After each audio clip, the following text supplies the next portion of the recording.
जय हिंद प्यारे बच्चों, कैसे हैं आप लोग। उम्मीद करेंगे कि आप लोग बहुत ही अच्छे होंगे।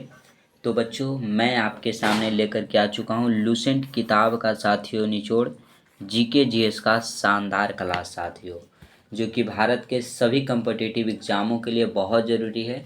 अगर आप हमारे साथ जुड़कर क्लास डेली करते हैं बच्चों, रेगुलर क्लास करते हैं, तो आपको जीके जीएस का बेस मजबूत हो जाएगा।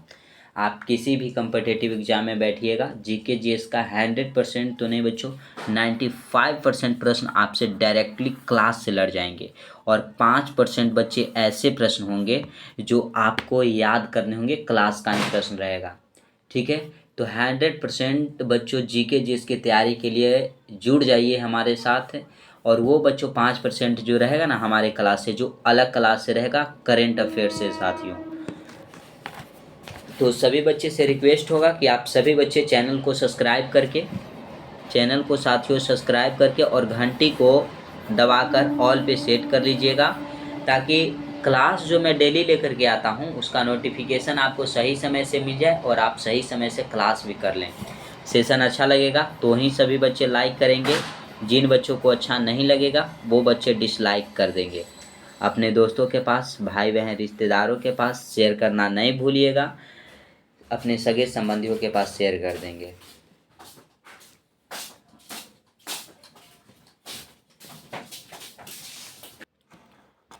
तो चलते हैं साथियों इस सेशन का पहले प्रश्न की ओर। इसके पहले क्लास में बच्चों हमने 105 क्वेश्चन करा रखा है, 105 प्रश्न करा रखे हैं।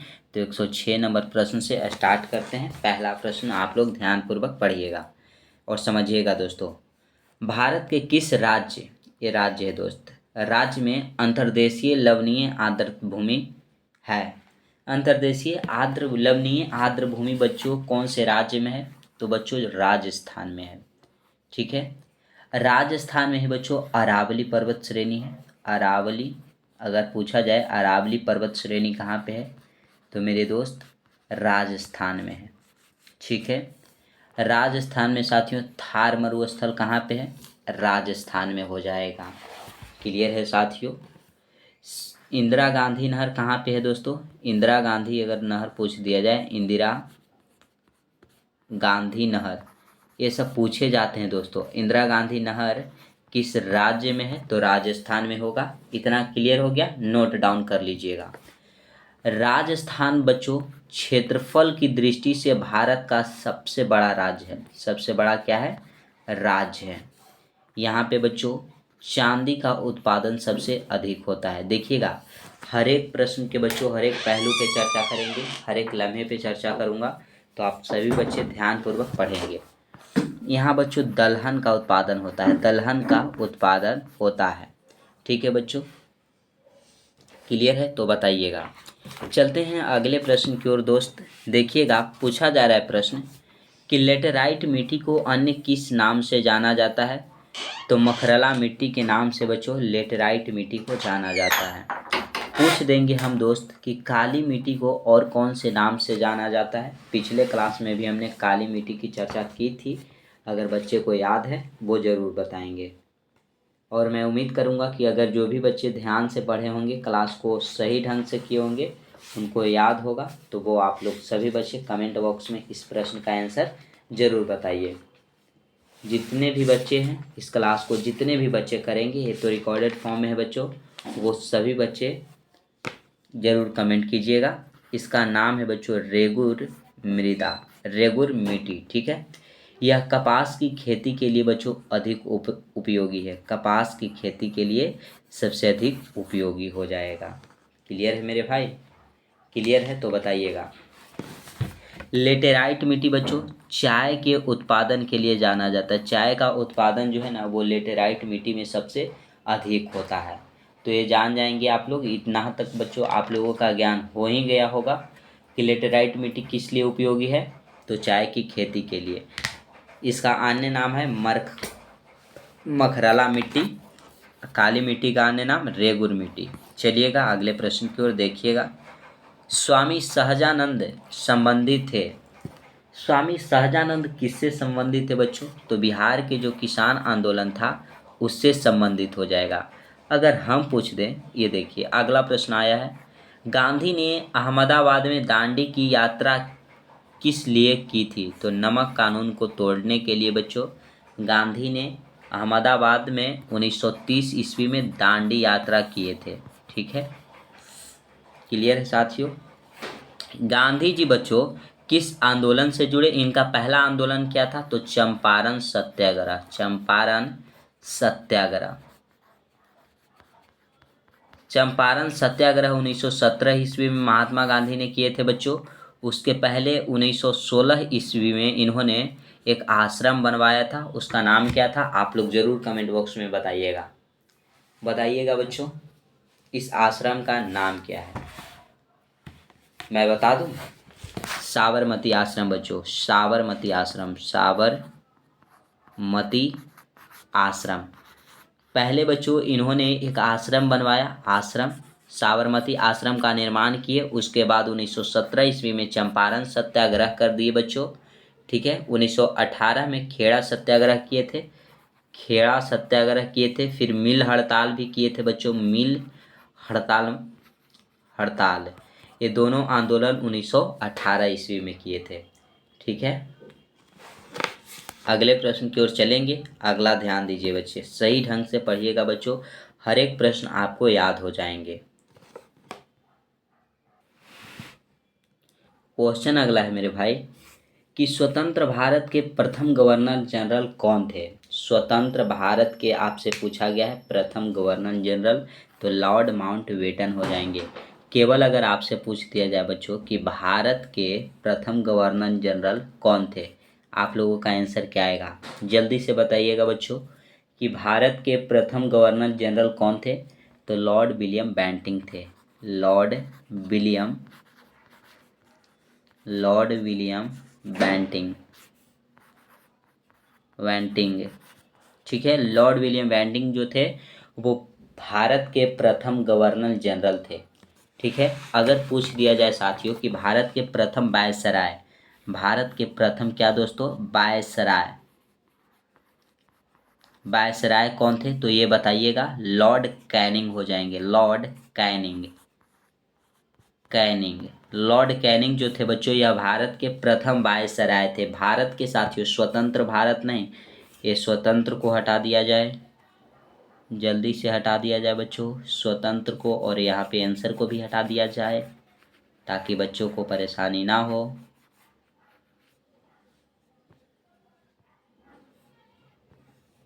ठीक है, तो आप लोगों को ध्यान रहेगा, लॉर्ड कैनिंग हो जाएंगे भारत के प्रथम वायसराय।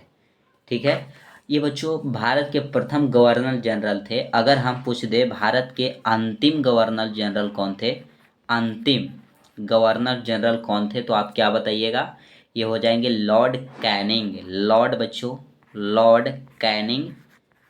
कैनिंग, और वही कैनिंग दोस्तों, लॉर्ड कैनिंग जो थे वो भारत के प्रथम वायसराय बन गए थे।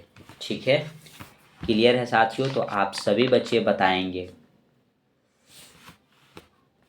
अब ये देखिएगा, स्वतंत्र भारत के प्रथम गवर्नर जनरल जो थे वो लॉर्ड माउंटबेटन थे, और ये लॉर्ड माउंटबेटन ही बच्चों भारत के अंतिम वायसराय थे। भारत के साथियों अंतिम वायसराय, अंतिम अगर आपसे पूछ दिया जाए कि वायसराय कौन थे, वायसराय, तो ये हो जाएंगे साथियों लॉर्ड माउंटबेटन।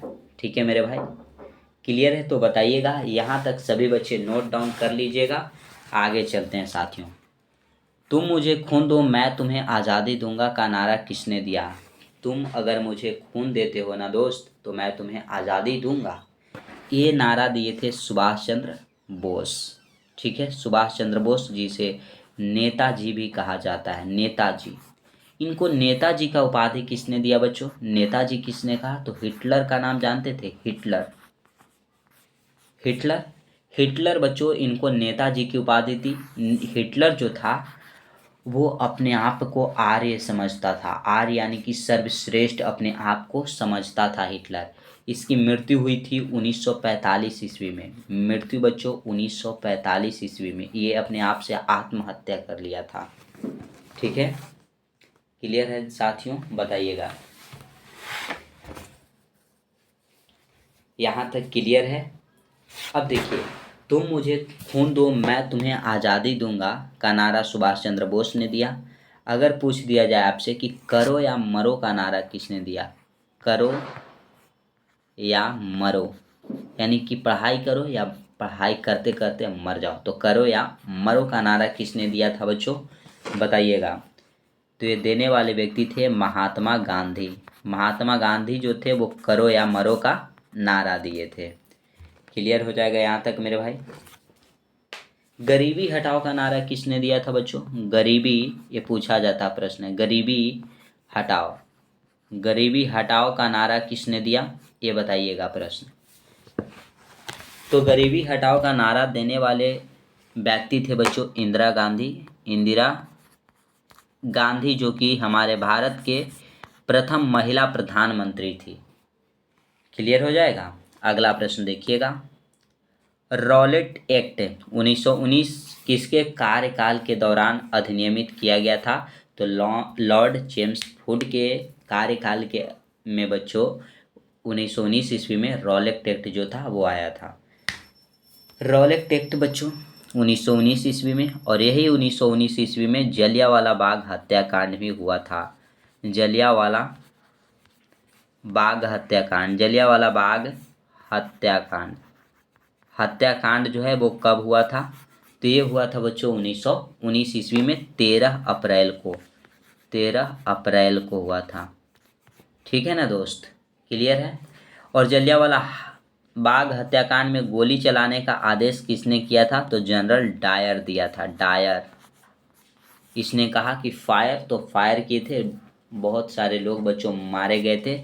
जलियांवाला बाग हत्याकांड हुआ था अमृतसर में, अमृतसर जो कि पड़ता है आपका पंजाब में, पंजाब में बच्चों अमृतसर पड़ता है।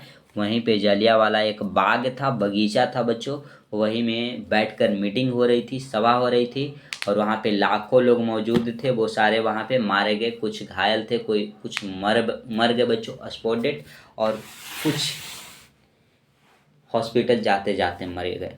कुछ लोग, इंदिरा था एक कुआं था बच्चों, कुएं में गिर कर मर गए, कूद कर मर गए, लेकिन वहाँ पे सारे लोग मर गए।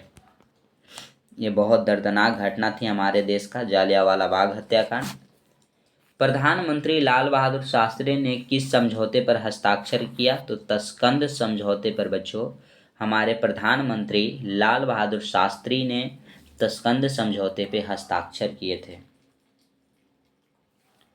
ठीक है। अगला प्रश्न,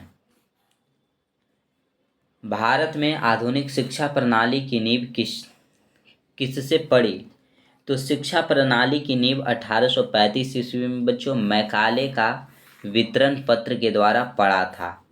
ठीक है। हिंदू महासभा के संस्थापक पंडित मदन मोहन मालवीय हो जाएंगे, जिन्होंने हिंदू महासभा की स्थापना की।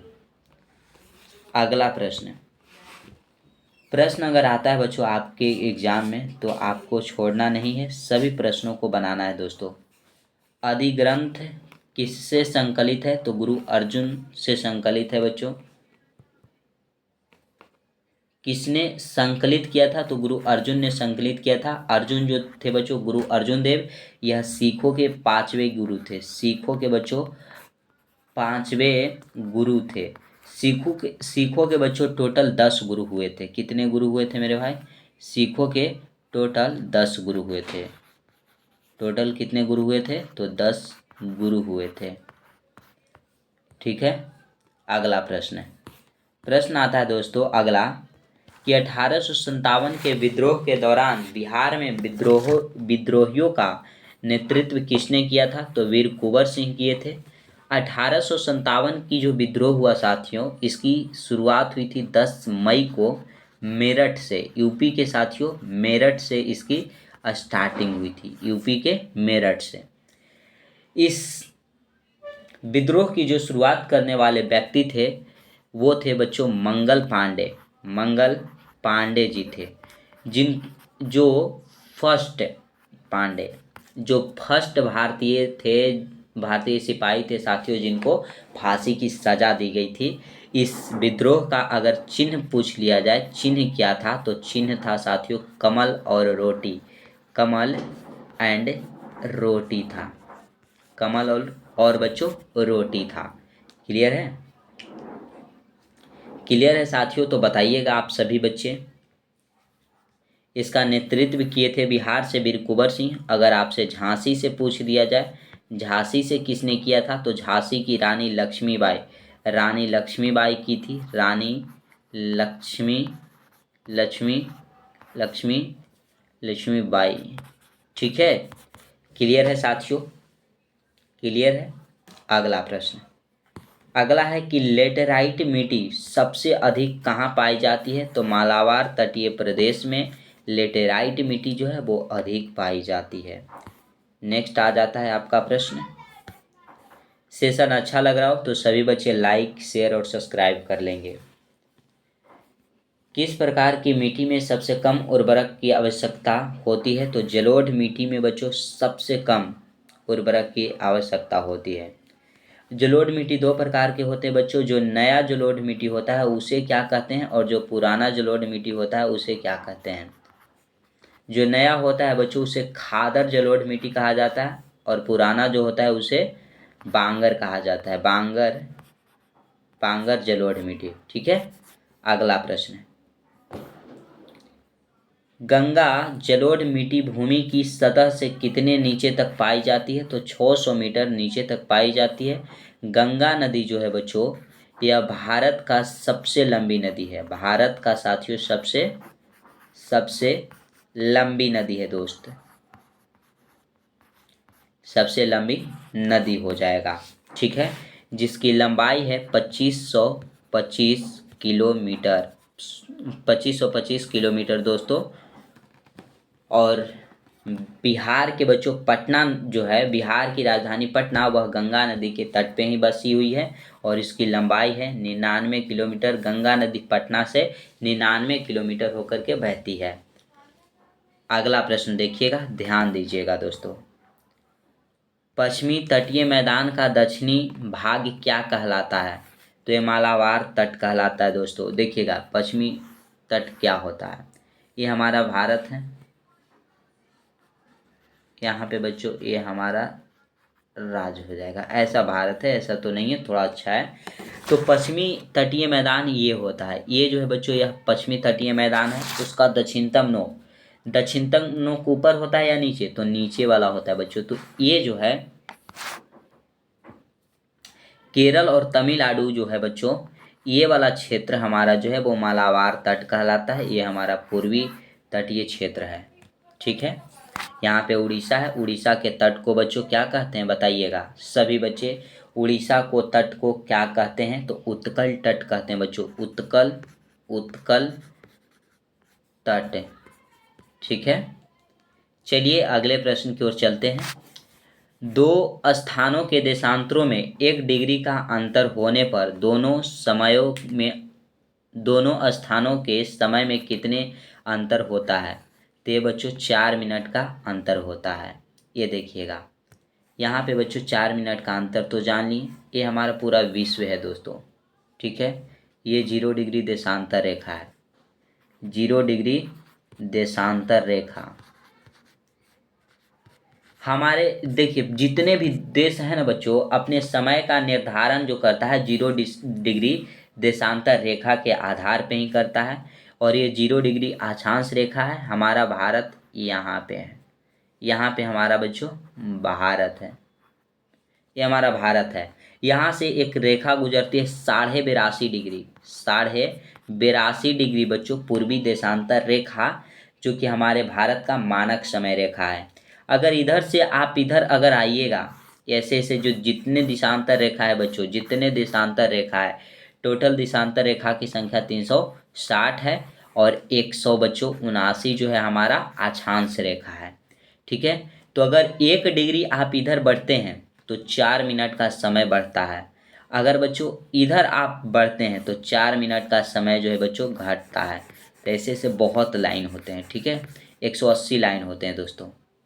तो वही कहा गया है कि 1 डिग्री का अंतर होने पर दोनों स्थानों के समय में कितने का अंतर होगा, 4 मिनट का अंतर हो जाता है। अगला प्रश्न है मेरे भाई, सबसे ज़्यादा कार्बन किस कोयले में पाया जाता है, तो एंथ्रासाइट में सबसे ज़्यादा कार्बन पाया जाता है। कोयले बच्चों 4 प्रकार के होते हैं, ठीक है, 4 प्रकार के। एंथ्रासाइड जो है वो सर्वोच्च कोयला है बच्चों। सबसे अच्छा कोयला अगर पूछ दिया जाए, सबसे अच्छा कोयला कौन सा है, अच्छा कोयला, तो एंथ्रासाइट हो जाएगा। सबसे खराब बच्चों, खराब कोयला कौन होता है, तो पीट हो जाता है, पीट जो है वो खराब होता है। एंथ्रासाइड बिटुमिनस हो गया बच्चों, पीट हो जाता है। और एक और क्या था, लिग्नानाइट हो जाता है। ये 4 प्रकार के जो है कोयले होते हैं। तबीयत थोड़ा सा खराब लग रहा है मेरे भाई, क्या करोगे, मौसम परिवर्तन हो रहा है ना। भारत में सबसे बड़ा सोना उत्पादक राज्य कर्नाटक। ये देखिए, सोना का उत्पादन सबसे अधिक करता है कर्नाटक, लेकिन चांदी का उत्पादन करता है सबसे अधिक बच्चों राजस्थान, राजस्थान करता है, ठीक है। पूछा गया आपसे कि राष्ट्रीय जलमार्ग 2 किस नदी से गुजरता है, तो ब्रह्मपुत्र नदी से होकर के बच्चों राष्ट्रीय जलमार्ग संख्या 2 जो है वो गुजरती है, जिसकी स्थापना शायद 1988 ईस्वी में हुआ है बच्चों। कब हुआ है, 1988 ईस्वी में। यहाँ तक क्लियर हो जाएगा तो सभी बच्चे बताएंगे। मेरे दोस्त क्लियर है तो बताइएगा। राष्ट्रीय जलमार्ग संख्या अगर 1 की बात कर दिया जाए, राष्ट्रीय जलमार्ग संख्या 1, जलमार्ग संख्या संख्या बच्चों 1, इसकी स्थापना कब हुई, यह कौन से नदी के तट पे है, जल्दी जल्दी से सभी बच्चे बताएंगे। और बच्चे के आंसर का हमें बच्चों इंतजार रहेगा।